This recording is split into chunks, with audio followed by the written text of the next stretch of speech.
Kalau banyak dosa tak, kalau sedikit ji, tampilin jaki saja. Tak, tak, tak. Masuk kok. Sudah mi. Tapi kalau banyak dosa au patopan di kalantang.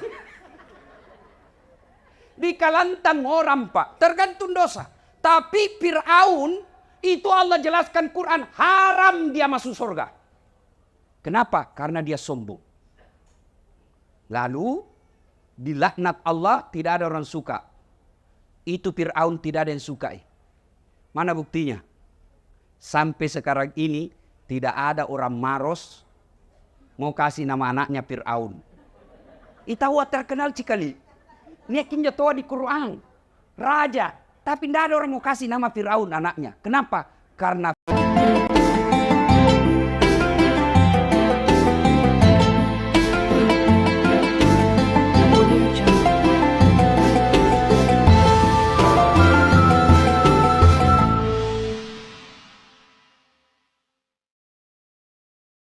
kalau orang sakit dulu seperti almarhum. Ya komalase yolo napa naruntu ajalenna, ada kesempatan bertobat. Itu enaknya kalau sakit dulu. Ada kesempatan bertobat. Sakitnya sendiri kalau dia sabar, sakitnya sendiri itu sudah sakit dan dia sabar menggugurkan dosanya. Apalagi kalau dia melakukannya dengan memperbanyak istighfar. Itu kelebihannya orang kalau sakit. Tapi kekurangannya manreong koso. Kalau orang mampu, alhamdulillah, dia mampu. Tapi ada lagi kelemahannya. Apa? Membuat anak-anaknya bisa durhaka. Tidak semua anak diberikan ujian dan hadiah sakit ibu bapaknya baru meninggal. Maka kalau ada anak yang ibu bapaknya sakit, Allah sayang kalian. Kenapa? Allah ingin mendapatkanmu. Nah kasih kau hadiah pintu masuk surga. Tapi tidak semua anak menyadari. Ada 5, ada 7 anak. Malase tomatoanna, sakit orang tuanya. Silakan kau ambil bagian-bagian dari kebaikan itu. Ada anaknya tawa kaya. Tapi kan sibuk kiri kanan nih kesian cari nafkah. Maka dia tidak bisa kasih kencing bapaknya. Dia tidak bisa kencing usap-usap keringatnya ibunya. Maka dia partisipasinya. Dia belikan obat. Dia tanggung semua rumah sakitnya. Ada juga tawa pengangguran. Tidak ada uangnya, tapi waktunya banyak. Maka Allah kasih hadiah. Kau urusi kencingnya bapakmu. Kau gantikan pakaiannya. Kau gantikan tempat tidurnya. Kau yang rawat ki. Kau yang suap ki. Itu semua. Jadi ketika ada orang tua sakit. Allah menguji kalian. Mau kau ambil ini surga atau tidak? Tapi sayang 1000 sayang. Banyak anak diuji orang tuanya stroke. Diuji orang tuanya kena serangan gula. Aduh, anaknya 1 tahun mulai mengeluh. Kenapa? Istrinya yang tidak sabar. Maka bu, hati-hati ki milih mantu. Kalau masih mahasiswa sanging kuku najina jaga, mana potong kuku pigitongi salon, mau kok kira-kira nak kasih kencing kalau sakit kok. Carita campur raktu. Tenamo, mana matana nasaritongi soft lens. Bulu matana tak lapis-lapis. Kira-kira mau kok nabukakan pempersmu kalau stroke mako. Nah bilangi suaminya kasih masuk panti jompo itu orang tuamu. Itu gunanya orang hati-hati milih mantu. Karena ada orang baik anaknya, istrinya pandrasu-rasu. Banyak yang begitu. Bersaudara bagus kasihan. 4 bersaudara, sekandung seibu. Masya Allah baik rukun. Datang istrinya. Kan kau anak pertama. Selama hidup bapakmu banyak kau kasih. Selama hidupmu bapakmu semua kau yang ngurus. Sekarang meninggal mi. Apa kek kau bisa ambil di situ? Mulai itu. Maka ibu hati-hati ki. Untuk apa dia cerdas. Untuk apa dia cantik. Kalau nasi sakit nanti kalau pensiun maki. Percaya ki itu yang pelihara kuku. Mana giginya nak kawat. Nak kasih soples batana. Rambutnya nak kasih kriwil-kriwil. Oh. Tena harapan. Mandreong koso. Betul kak. Lihat maki pelajari maki anak mantunya orang yang magaya. Justru yang miskin itu kodong. Yang alumni pesantren. Yang orang dari kampung. Itu yang ngurus nanti mertuanya ketika sakit. Maka paling celaka kalau mantu tak sudah jelek, miskin. Mane, beleng-beleng. Nih. Nah, ada juga orang tidak sempat sakit. Ada. Tiba-tiba naik mobil, bak, mati kita. Ada tuh kelebihannya. Apa kelebihannya? Tidak makan ongkos. Iya toh? Apalagi kelebihannya? Anaknya tidak sempat punya dosa sama orang tuanya. Tapi apa kekurangannya? Tidak sempat tobat. Nah ini yang lebih parah. Kalau tidak sempat kita tobat. Apa mi kalau selama ini hidup ki 40 tahun. Malam tidak jelas kemana. Duhur tidak pernah hadir di masjid. Ramadan tidak pernah puasa. Puasa ji tapi pertengahan, akhir dan awal ji. Lebaran paling duluan dapat karena di masjid karena baju baru. Nah, tiba-tiba mati mendadak, serangan jantung, ditabrak mobil, tenggelam, naik sepeda. Untung saya ingat. Kata pas sepeda. Saya juga pas sepeda aja. Tapi jangan saiki itu bajuta yang sempi-sempi, itu melanggar syariat. Nah kita tidak tahu, banyak kan kita dengar itu orang lagi sepeda na mati. Bayangkan kelihatan paha apa? Hah?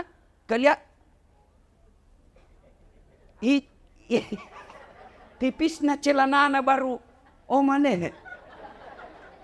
Mati kok begitu menghadap. Na belender kok malaikat. Yang tadinya malaikat masih sana lihat kok pakai begitu. Hai, cabut misalkan yang ini. Maka ibu bapak, saudara-saudara sekalian, masing-masing ada kelebihannya. Nah, yang pasti, yang kedua. Ya, yang kedua. Hidup ini, maka dia pun Allah Ta'ala. Wa mal hayatud dunya illa mata'ul hurur. Das'ad. Firdaus. Haji Amir. Ini dunia ji sementara ji saja. Acule-cule yami. Maringan rakombo. Ada tambangmu. Sebentar jika. Maka dunia ini hanya titipan. Apa titipan dunia itu macam-macam. Satu, titipan dunia ada yang disebut harta. Harta ini titipan. Ada pula titipan berupa ilmu. Ustadz. Ada pula titipan berupa anak. Ada pula titipan berupa umur. Titipan semua itu. Maka ketika Allah kasih kau titipan, satu, jangan kau sombong. Yang namanya titipan bos, jangan kau sombong. Harta, titipan itu. Ini. Ada mobil di sini 3-4 kayaknya di dalam sini. Titipan ji. Titipan nih. Kalau mati ki, seperti almarhum. Nah bawa hartanya. Enggak. Kaos kaki aja enggak boleh dipakai. Dasi aja enggak boleh dipakai. Titipan aja ini. Harta ini titipan. Maka yang namanya titipan, jangan kau sombong dengan hartamu.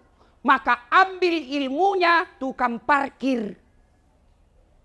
Ini banyak semua tukang di sini, Pak Warkop. Nah bilang temanku, jangan mengaku anak Warkop Makassar kalau kau tidak tahu camidu. Apa itu camidu, Ustaz? Catat mi dulu. Ketua Pak Amir. Ayo. Coba lihat itu tukang parkir di Warkop. Masya Allah baik na hatina. Nggak ada sombongnya. Banyaknya mobil na jaga. Nggak pernah patenten sombong. Kenapa? Begitu ambil orang mobilnya, maka lama kali jadi kasih 2006 nih. Kenapa? Karena dia yakin bukan mobilku. Maka sebaiknya itu harta tak seperti tukang parkir. Titipan jini, jangan kau sombong. Kalau Allah marah dengan kekayaan yang kau sombongkan, Allah ambil hartamu. Sekejap ji. Maka dami pun Allah Ta'ala kun fayakun. Jadi habis. Apa contohnya? Tsunami. Lihat itu kalau tsunami hancur. gempa, kebakaran. Maka harta jangan membuat kita sombong. Ibu-ibu, tahu ki Firaun? Tahu ki? Itu Firaun, Bu, Allah melaknat dia karena dia sombong. Gagah, raja, istananya banyak, dilapisi dengan dinding-dinding emas. Tapi karena sombong, Allah laknat dia. Dan Allah tidak akan memasukkan dia dalam surga. Kalau kita ini Islam pernah dua kalimat syahadat, yakin sampai mati, pasti masuk surga.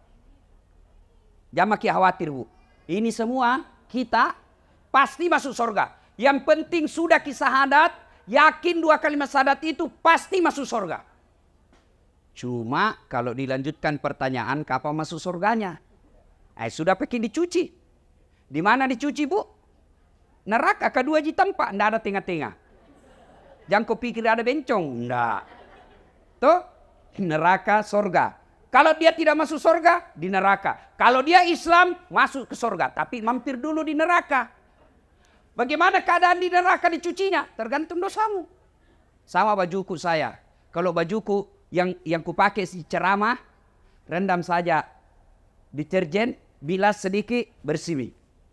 Tapi itu bajuku yang kupakai dulu waktu ku SMA SMP kalau pika sawah, kotor, mamaku nak cuci istilahnya, nak cuci kalantang. Tahu ki kalantang, Ibu? Tahu bapak-bapak kalantang? Direndam dulu satu malam air panas, besok baru disikat, dibanting-banting, diinjak-injak, toh, dibanting lagi, disikat, baru dijemur satu hari, malamnya diembunkan, besok baru dibersihkan lagi, baru bersih. Begitu, Bi. Kalau banyak dosa tak, kalau sedikit ji, tampilin jaki saja. Tak, tak, tak. Masuk kok. Sudah, Mi. Tapi kalau banyak dosa au patopan di kalantang. Di kalantang orang, Pak. Tergantung dosa. Tapi Fir'aun, itu Allah jelaskan Quran, haram dia masuk surga. Kenapa? Karena dia sombong. Lalu, dilaknat Allah, tidak ada orang suka. Itu Fir'aun tidak ada yang sukai. Mana buktinya? Sampai sekarang ini tidak ada orang maros mau kasih nama anaknya Fir'aun. Itawa terkenal cikali. Niakin jatuh di Quran. Raja. Tapi tidak ada orang mau kasih nama Fir'aun anaknya. Kenapa? Karena Fir'aun dilaknat Allah karena kesombongannya. Maka kaya jangan membuat sombong. Yang kedua, apalagi? Harta. Yang kedua, ilmu. Jangan sombong. Adakah ilmuwan sombong? Ada. Mana gerangan? Ada, itu biasa. Tidak usah bahas ilmu kedokteran, ilmu agamamu. Adakah ustadz sombong? Ada. Yang mana ciri-ciri ustadz sombong? Yang tidak mau menerima perbedaan pendapat. Pendapatnya saja nanggap benar. Kalau berbeda langsung bilang bid'ah, masuk neraka. Kada tong itu begitu, Pak? Ada. Apa yang mau kita sombongkan dengan ilmu ini? Padahal Allah sudah jelaskan, wa ma utitu minal ilm illa qalila. Dek wale kopat disengek kecuali cek dek ni. Itu kata Allah. Apa yang kita mau sombongkan dengan ilmu? Ini dasar latih. Yang merasa hebat. Bukan karena saya cerdas. Bukan karena saya jago. Tapi karena ada penontonku. Saya bisa viral. Sampai penonton saya di YouTube sudah 148 juta. Bukan karena saya hebat. Tapi karena ada yang nonton. Coba kalau saya ceramah di sini. 2 jam berapi-api. Membara. Tidak ada yang nonton. Lewat patopan. Lama misaki itu Ustaz. Iya toh? Iya. Jadi kalau jadi penceramah ilmuwan. Jangan kau sombong. Kalau Allah marah. Nah kasih pikun kok. Ada banyak pikun. Ada banyak pikun. Ada walau benar atau tidak ini cerita-cerita ji. Ada profesor dekat-dekat mi pensiun, mau pi mengajar. Setiap dia mau pi mengajar, selalu nak cium istrinya. Ini 2 minggu mi, ndak dicium istrinya. Dah protes istrinya, bilang Pak, biasanya kalau mau pi mengajar kau cium Kak. Ini mau mi 2 minggu ndak pernah mau cium-cium. Dalam hati astagfirullah, berarti siapa kau cium selama ini? Ternyata pembantu cium. Jantung modus. Mata-mata sudah dengar begini besok didapat sama anaknya, kok kira mamaku nak. Apa yang kita bersombongkan dengan ilmu? Maka yang baik, mari saling menghormati perbedaan pendapat. Nih, biasa kita ini gara-gara beda pendapat dalam suatu masjid, akhirnya masjid tidak tenang. Lama-lama masjid ditinggal jamaahnya. Lama-lama akhirnya masjid didominasi oleh satu aliran atau mazhab saja. Yang baik, mari saling menghormati pendapat. Kalau kita yakin satu pendapat, lakukan dan amalkan pendapat itu tanpa mau menyalahkan pendapat orang lain. Maka kalau kita lihat masuk di masjid, ada orang takbir begini, silahkan, jangan kau salahkan. Ada juga yang begini, silahkan, ada ton dalilnya. Ada ton kuliah tidak semangat, kayak orang lapar sekali lama tidak makan. Ini. Ada juga begitu, Ibu. Tuh, begini saja. Ada ton begitu, toh. Jamba kau calai urusanna. Sibuk duduk kau. Kenapa? Karena kalau dia salah, kau tidak tanggung dosanya. Kalau dia sesat, kau tidak ikut sesat. Tapi kalau kau celah, kau maki, kau hina, kau dapat dosa karena menghina hamba Allah. Selesai. Jadi kalau ada kita lihat berbeda, jangan maki urusi. Mau ki pelihara jenggot, silahkan. Jantung aku bilang yang tidak pelihara jenggot, tidak sunnah. Mau kau yang jengki celananya, silahkan. Jantung kau bilang orang yang dibawa mata kakinya kafir, tidak. Saya dibully di WhatsApp, di Facebook. Ini Ustadz tidak sunnah. Kenapa kau bilang tidak sunnah? Buktinya kau tidak pelihara jenggot. Mau dia apa kalau tidak mau tumbuh? Gara-gara jenggot udah cala-cala kan. Sibuna. Sudah ya? Jadi jangan sombong gara-gara ilmu. Yang ketiga, apa itu titipan? Sudah harta, ilmu, apalagi? Jabatan. Wali kota, kepala dinas, gubernur, pak camat, anggota dewan, titipan ngasen jinjo. Tiako borro. Jangan kabarra-barra. Iya toh? Bu, kutanya ki dulu ah. Kutanya ki. Kita tahu itu rumah yang cantik di Jalan Sudirman, perempatan Sungai Sadang, sebelah kanan warna putih. Banyak bendera-bendera nah. Kita tahu Ibu. Ah? Yang dari Pangke Anggami pura-pura mengkitai. Tahu itu? Apa itu? Rumah jabatan gubernur. Kalau masuki di dalam orang di situ jangan kuboro. Kenapa? Pasti keluar kok. 5 tahun saja, paling lama 10. Masih mau kau tambah, dibilang kau gila. Keluar kok, bukan kau di situ. Berapa mi orang tinggal di sana? Berapa mi? Banyak mi toh? Pasti keluar. Apa yang kau sombongkan dengan jabatanmu? Apa? Apa lagi? Ini Hertasning. Ada di situ rumah dinas ketua DPR Kota Makassar. Berapa mi tinggal di situ? Jangan kau borro, pasti kau keluar. Makanya saya biasa ketawa-ketawa saya dalam hati kalau ada anggota DPR borro dudu acece. Tiap mau kau bos, kau 5 tahun jijatanu. Terpilih kau lagi 10 tahun, tidak terpilih wabillahi taufiq wal hidayah. Kutanya ki dulu Ibu, kutanya ki. Mana lebih tinggi pangkatnya gubernur dan wakil gubernur? Mana Ibu? Gubernur. Bapak-bapak, mana lebih tinggi pangkatnya Kapolda dengan wakil Kapolda, wakil Polda? Mana lebih tinggi pangkatnya wali kota dengan wakil wali kota? Tidak mungkin wakil lebih tinggi daripada wali kotanya. Tidak mungkin wakil gubernur lebih tinggi daripada gubernurnya. Tidak mungkin Wakapolda lebih tinggi jabatan pangkatnya daripada Kapolda. Iya toh? Tapi herannya, kenapa itu wakil rakyat? Nah kau wakil ya kau bos. Ini kayak nak kepatak kekuasaan rakyat. Kau wakil ya kau. Kenapa kau jadi wakil rakyat mau merasa sombong? Nah kau wakil. Allah marah. Kalau sombong, nah ambil kau punya kekuasaan. Maka cara mengambilnya ada yang hina seperti kita lihat sekarang di TV. Toh? Yang keempat, Titipan karena waktu terbatas. Yang keempat titipan Allah. Apa itu? Anak. Ada orang kasihan 15 tahun nih menikah. Kesana kemari nih habis uangnya. Allah ndak kasih. Ndak ada anaknya. Maka semua ini pertama kalau dia titipan. Tiako kabarra-barra. Jangko sombong. Jangko takabur. Jangko borro. Yang kedua karena dia titipan. Maka jaga itu titipan Allah. Bagaimana cara menjaganya?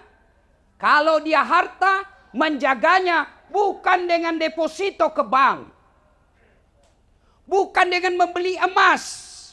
Tapi kalau kau mau jaga itu hartamu, mas sudahkah kau? Jangan kau beli.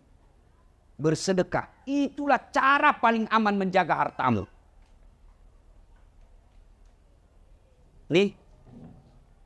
Coba. Rumah begini. Mewah. Ada mobil. Kalau meninggal ki bu, siapa tempati? Kalau meninggal ki. Bah, istri kedua. Pasti nih bu. Kawin lagi. Jangan aku lagi pikir cemburu kalau dikubur. Nggak ada urusan cemburu orang dikubur. Iya toh? Nih, ibu-ibu nih. Yang banyak semua masna. Kuning-kuningan. Kalau mati ibu siapa pakai? Siapa pakai? Istri kedua. Teak bago. Wabillahi taufiq wal hidayah. Itu. Mama Nece nak dengar ceramahku ini tuh. Nak lihat tongi di YouTube. Nak lihat istriku ibu. Dia bilang, Ustaz. Jadi kalau mati ya nanti. Motongku kawin. Ku bilang sini kau dulu sayang. Duduk kau di sini baik-baik ya. Ngapa kau panggil saya? Nah istriku. Ku pelu-pelu baru ku bilang sayangku. Dengar ki baik-baik ya. Jangan kamu mati maki. Masih hidup ki saja. Nah saya selalu berpikir kawin lagi. Apalagi pun nak mati mako. Makanya ibu bersedekah ki. Mau kemana? Mau ki kemana? Pasti mati bu. Itu mukata sudah pesan dari Allah. Dulu ndak ada keriputmu. Dulu kau masih muda. Dulu kau masih tua kobe. Mau kemana? Pasti mati ki bos. Maka ibu. Bu. Dengar kak dulu. Enak nih tuh orang jadi orang kaya. Kenapa? Biar palsu dipakai. Nah bilang ki juga orang asli. Dia maki. Itu enak lah jadi orang kaya. Mana palsu dipakai. Nah bilang orang coba kalau istri nak tahu pakai. Mana nak beli di Tanah Abang. Orang bilang tahu. Nah bilang enggak mungkin. Enggak masuk akal. Orang kaya itu. Itu susah orang miskin. Biar asli dipakai. Nah bilang kebekom ngale. Maka kita yang kaya sedekah kok. Maka selesai takziah nanti, kita yang kaya panggil anak tak apalagi yang sudah 60 tahun ke atas. Panggil itu anakmu. Nah, ini ada emasku 500 gram. Jual mau 400 gram, bikin kau masjid di kampung. Yang 100-nya, mari saya pakai. Belikan kembali yang palsu. Sudah. Maka enak, kaya di dunia, kaya di akhirat. Menjaga amanah harta bukan dengan investasi tanah, bukan dengan beli rumah ini, bukan investasi dunia pasti tambah susah kau meninggalkannya. Maka caranya sedekah. Bu, pernah ada orang kita lihat bangkrut gara-gara sedekah? Pernah? Yang bangkrut gara-gara narkoba, yang bangkrut gara-gara judi, yang bangkrut gara-gara pemabuk, yang bangkrut gara-gara selingkuh. Beda poligami selingkuh, ah? Iya sami. Kalau selingkuh coko-coko, ndak halal. Poligami halal. Apa kau tahu pak? Berani kok. Nabila temanku Ustaz. Orang lain istrinya semua singa. Alhamdulillah saya istriku di rumah Ustaz. Bukan macan bu. Kelinci. Nabila saya istriku kelinci Ustaz. Tapi saya menjadi kangkung.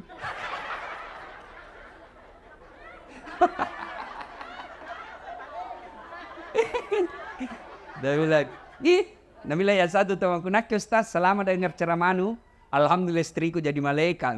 Wih, tahu ah, tapi malaikat pencabut nyawa.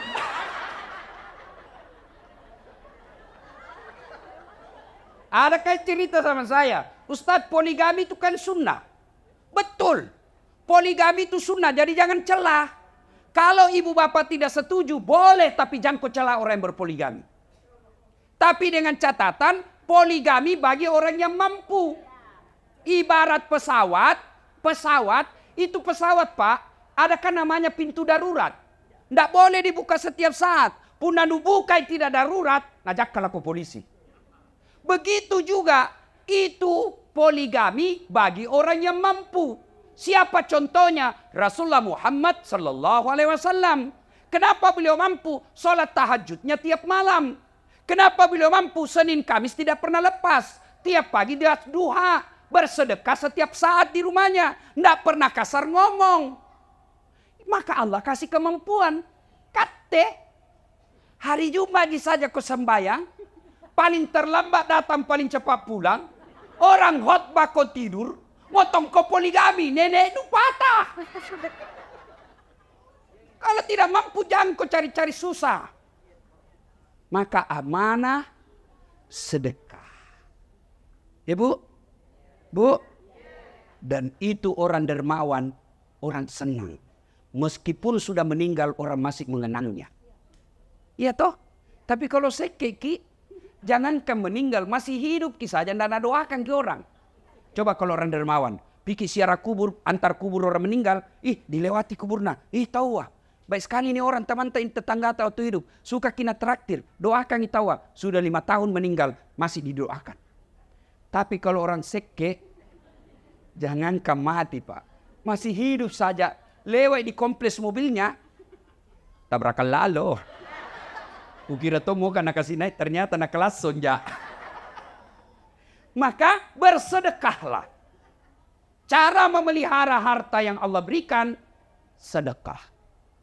Yang kedua, anak.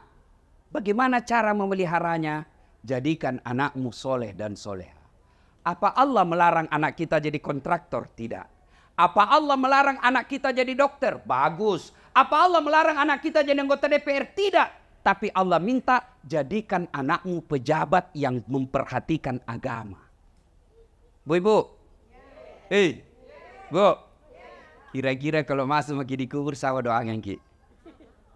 Suami.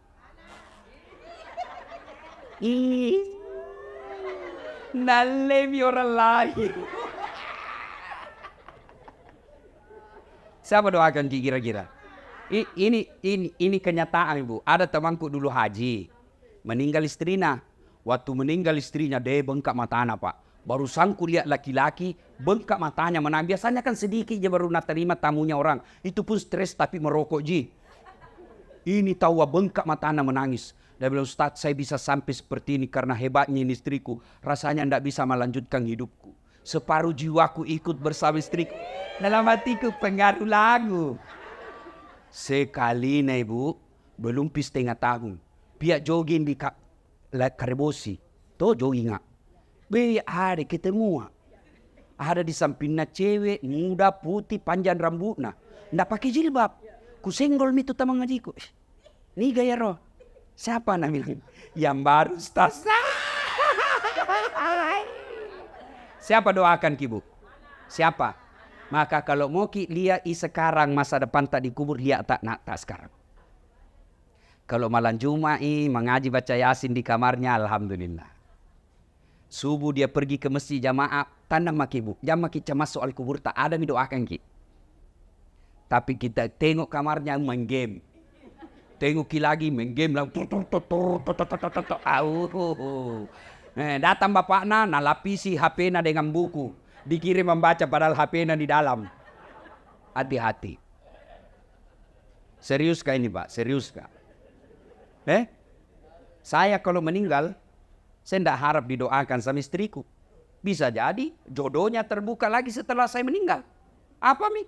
Jangankan Bapak meninggal, kena aku saja stroke. Tidak bisa bicara, tidak bisa goyang. Nah bawa mi istrimu mantan pacarna waktu nak kuliah. Begini Bapak.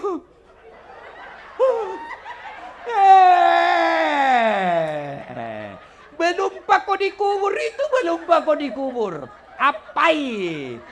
Maka anakmu jadikan apa nurasa ini?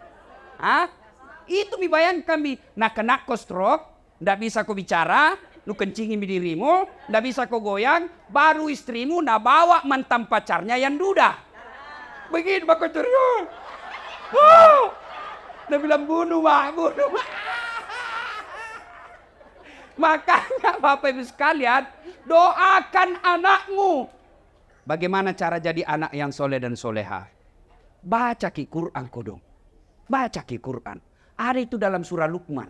Jelas itu dibahas oleh Allah mulai dari surah Luqman ayat 14. Ya bunayya, wahai anakku, jangan kau serikatkan Allah. Jak mupat dua puangnya. Beneta lagi dia namanya lipat dua. Apalagi pungalau ta'ala. Ajarkan anakmu dari kecil. Kul huwallahu ahad. Dia tidak tahu tafsir Ustaz. Kasih lagu karena anak-anak senang lagu.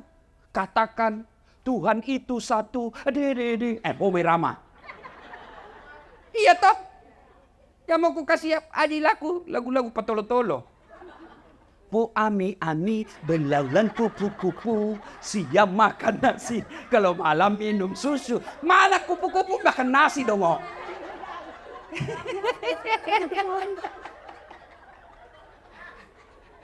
Ada ku gaspol mama ku semua ini. Yang ngasih dia cari tanah. Nih, bangga anak tahu kalau nak bilang anak tahu luar negeri sekolah, pintar bahasa Inggris. Apa beda kalau pintar bahasa Inggris? Apa nu gapa? Memang nak kalau berdoa bahasa Inggris sih. Oh my God, please help me my mother. Cari campur aku. Iya toh. Salah anak tak pintar bahasa Inggris, bagus. Salah anak tak luar negeri, bagus. Tapi kasihan kalau dia tidak tahu agama. Ada orang kasihan anaknya keluar negeri sekolah.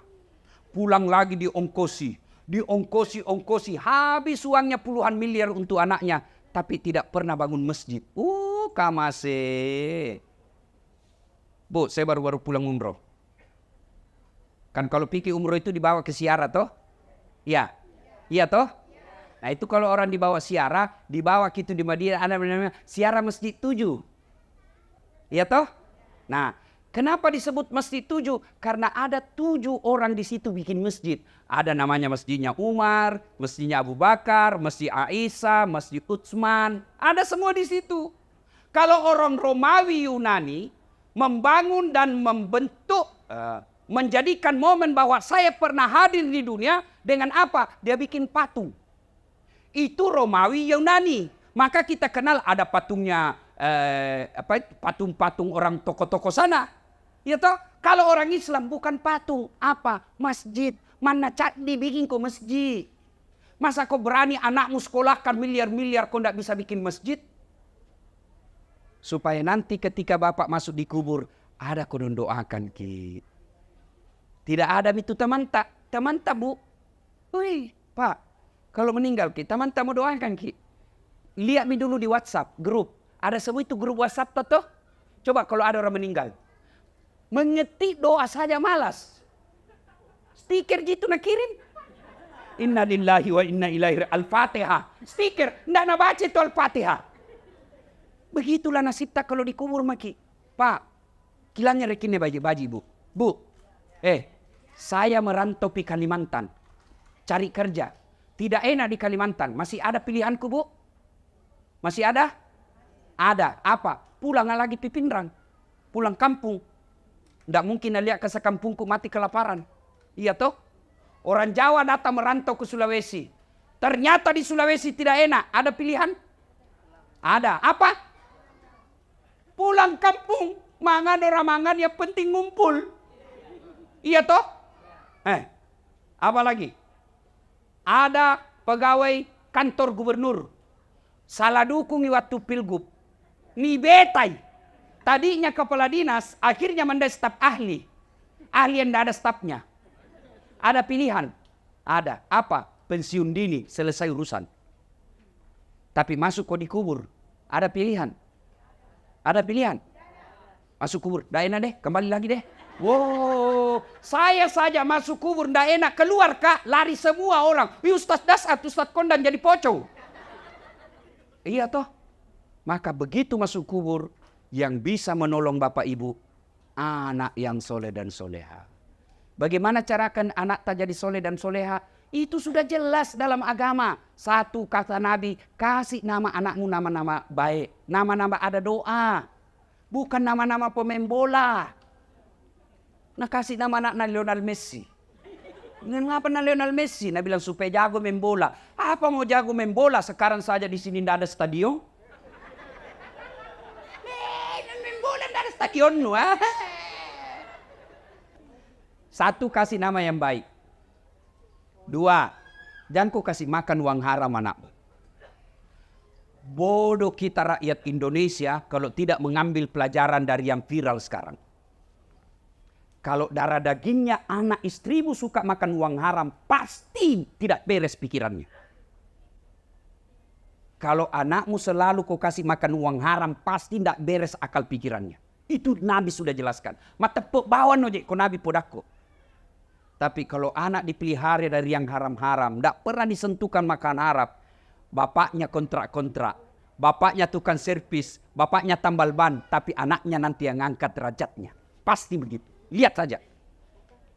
Itu guru-guru ngaji. Yang anaknya dulu di kampung dihina guru-guru ngaji. Karena dia pelihara anaknya baik-baik. Masya Allah, anaknya yang angkat harkat dan martabatnya. Maka Bapak Ibu, Bapak yang sudah terlanjur menghalalkan segala cari nafkah, jangan putus asa. Segera bertobat, kasih kembali itu barangnya orang yang kau ambil. Maka istri yang baik, kalau datang suami tak bawa, maka pertanyaan pertama, Pak, halal ji ini? Biasanya 5 juta ji Pak. Kenapa ini 5 juta 500? Dari mana 500-nya? Halal ji. Kalau nak bilang halal, bawa. Kalau nak bilang tidak jelas, kita mau makan nih. Jangan kasih makan anakku, saya tidak mau. Bisa Ibu? Bisa? Kalau 500.000 bisa. 50 juta? Gue bukan sini gini. Tiga, kasih nama, jangan kasih makan uang haram. Yang ketiga, cara mendidiknya anak kita adalah berikan keteladanan. Jangan berharap banyak anak tak sholat kalau orang tuanya tidak sholat. Kita selalu bilang sembahyang kau nak. Nah kita tidak pernah lihat sholat, tidak mungkin. Nah ibu bapak saudara-saudara sekalian. Berikutnya, yang pembahasan keempat. Anggaplah banyak misalata ini. Toh? Anak tak gagal dididik, harta tak tidak jelas, selama ini kita tantang patente sombong, wala tayasu min rauhillah kata Allah. Jangan mu peturun dulu. Jangan kau putus asa. Selama ajalmu belum dicabut, selama napasmu masih ada dalam tubuhmu, maka saya akan terima ampun dari. Saya akan terima tobatmu. Dengan catatan bertobat kok. Cuma bagaimana cara bertobat? Ini yang kita tidak tahu. Pertama cara bertobat, memperbanyak kalimat istighfar. Astaghfirullahaladzim wa atubu ilaihi la ilaha illa anta subhanaka inni kuntu minadz zalimin. Malampela de Ustaz, puncoki sih. Astaghfirullahaladzim wa atubu ilaihi. Astaghfirullahaladzim wa atubu ilaihi. Masih panjang Ustaz, yang paling pendekmu. Astagfirullah, astagfirullah, astagfirullah. Masih panjang Ustaz, pendek sekali ya. Astaga. Tidak boleh memanja. Paling pendek. Tidak ada artinya itu astaga. Tidak ada artinya. Astagfirullah. Itu mau. Tidak ku tahu bahasa Arabnya, bahasa Indonesianya. Puang. Ya Allah maafkan saya. Ampuni saya Allah. Ampuni saya Allah. Satu. Yang kedua, tobat bilisannya dengan melazimkan selesai sholat 5 waktu. Membaca zikir Subhanallah 33 kali. Alhamdulillah 33 kali, Allahu Akbar 33 kali. Itu sebabnya Nabi menganjurkan selesai kau sholat, baca kau itu 33 kali. Subhanallah, Alhamdulillah, Allahu Akbar. Kenapa? Hadis menjelaskan orang yang baca dengan sepenuh hati, maka Allah gugurkan dosa-dosanya. Dengan catatan pada cengi bacana, perbaiki bacaannya. Jangan terlalu cepat. Tidak tahu apa dibilang, kayak makan pisang goreng panas. Jumlah. Ya sesehera enggak? Sama-sama subhanallah dibaca. Sama-sama 33. Sama-sama mulainya. Saya baru 11 dia sampai mi. Karena saya jumlah. Apa itu jumlah?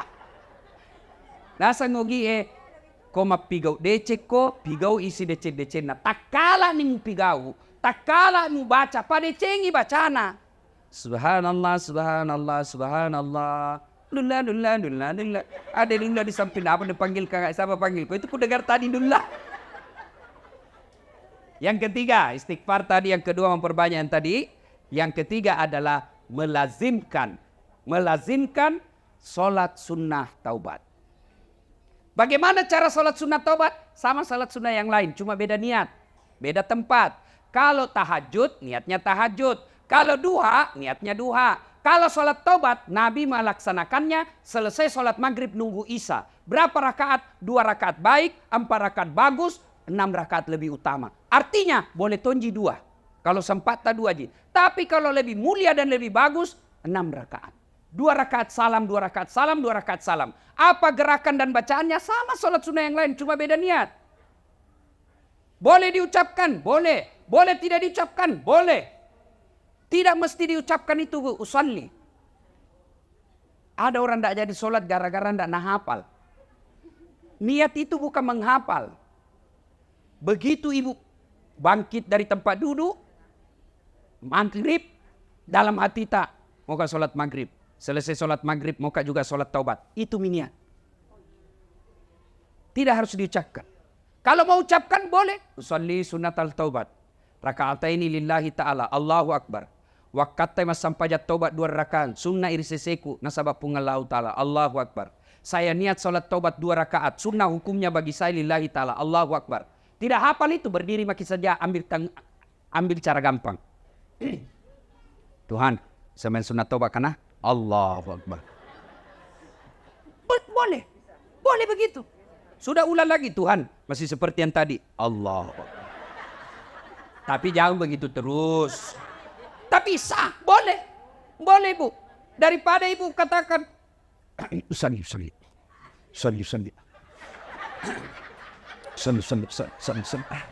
Amal sambil ini ya. Iya toh. Kita bukan ke orang Arab. Ya, maka niat tidak harus diucapkan. Boleh dalam hati. Makanya coba lihat kalau pergi tanah suci. Lihat orang Arab bu. Kalau masuk masjid. Jalan itu begini toh. Jalan ini. Allahu Akbar. Langsung gitu berdiri tegak. Allahu Akbar. Kalau kita kan selalu dulu. Loading. Di bacaannya sama. Ibu mau baca doa iftitah bagus. Tidak baca tetap boleh. Baca Al-Fatihah. Baca surat pendek. Ruku, i'tidal, sujud. Duduk di antara 2 sujud. Sujud lagi, naik lagi dan seterusnya. Assalamualaikum warahmatullahi wabarakatuh. Di mana tobatnya? Sujud terakhir. Dengan catatan kalau mazhab Syafi'i jangan ucapkan dalam hati saja. Itu bagaimana caranya? Anggap dalam hati ini gua, anggap dalam hati. Karena kalau ku jelaskan ki dalam hati tidak mengerti ki.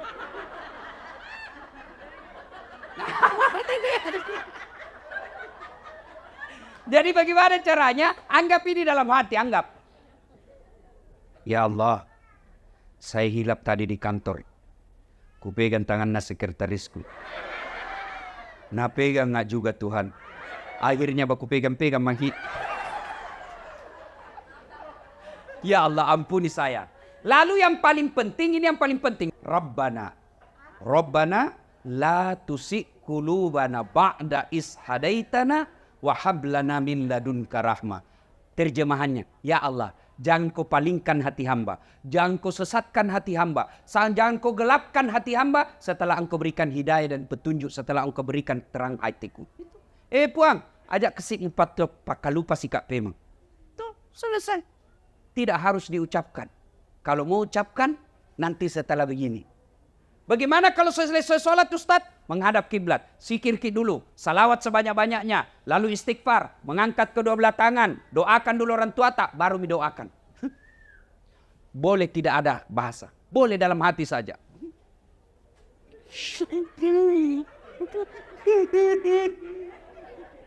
Oh, baru kawin lagi suaminya. Berdoa. Tidak harus diucapkan. Nah, namanya salat sunnah taubat. Yang berikutnya cara bertobat. Setelah memperbanyak lisan tadi. Yang kedua dengan salat sunnah taubat. Yang ketiga adalah mengganti kesalahan dengan kebaikan-kebaikan. Kalau selama ini tidak pakai jilbab. Dia bertobat, maka wajib sudah dipakai jilbab. Tidak bisa lagi katakan, yang penting kan hatimu. Tidak boleh. Kalau selama ini masih suka judi, bertobat, buang semua hasil judimu. Maka kau lakukan yang kebaikan. Ganti dengan amal-amal soleh. Dan kalau kita bertobat dengan sepenuh hati. Allahu Akbar. Maka dipunggal Allah Ta'ala. Innallaha yuhibbut tawwabina. Saya cinta kau hambaku yang bertobat. Sudah berdosa, lalu datang membawa dosa kepada Allah. Lalu dia bertobat. Maka dipunggal Allah Ta'ala. Mega dosamu. Adam pengeku lebih mega pak. Malopo dosamu lebih malopo pak Adam pengeku. Berarti yang jadi masalah bukan dosa, yang jadi masalah mau ndak kita bertobat. Tujuan salah satu di antara kehadiran kita ini selain sebagai rasa simpati kita, rasa duka kita terhadap teman, keluarga, karib kerabat kita atas wafatnya almarhum, juga karena kita ingin lebih memperbaiki diri. Caranya paling praktis. Kembali ini, maka ada kesalahan-kesalahan yang kita lakukan, segera bertobat. Jangan lagi menunggu nanti tua, karena ajal tidak pernah menunggu kita tua. Jangan lagi berpikir, saya tobat dulu. Tidak, segeralah. Karena taubat tidak harus tua, tidak harus muda, tidak harus segera, tidak harus banyak dosa, tapi taubat adalah urusan setiap manusia yang ada nyawanya. Setiap ada nyawa, pasti ada dosa. Dan pada saat dosa, bukan dosa masalah kita, tapi mau tidak kita bertobat. Ibu, bapak, saudara-saudara sekalian, inilah tausiah kita pada taklim kita kali ini. Mudah-mudahan ada manfaat. Terima kasih atas segala perhatian. Mohon maaf atas segala kekurangan. Usikum wa nafsi bitaqwallah. Assalamualaikum warahmatullahi wabarakatuh.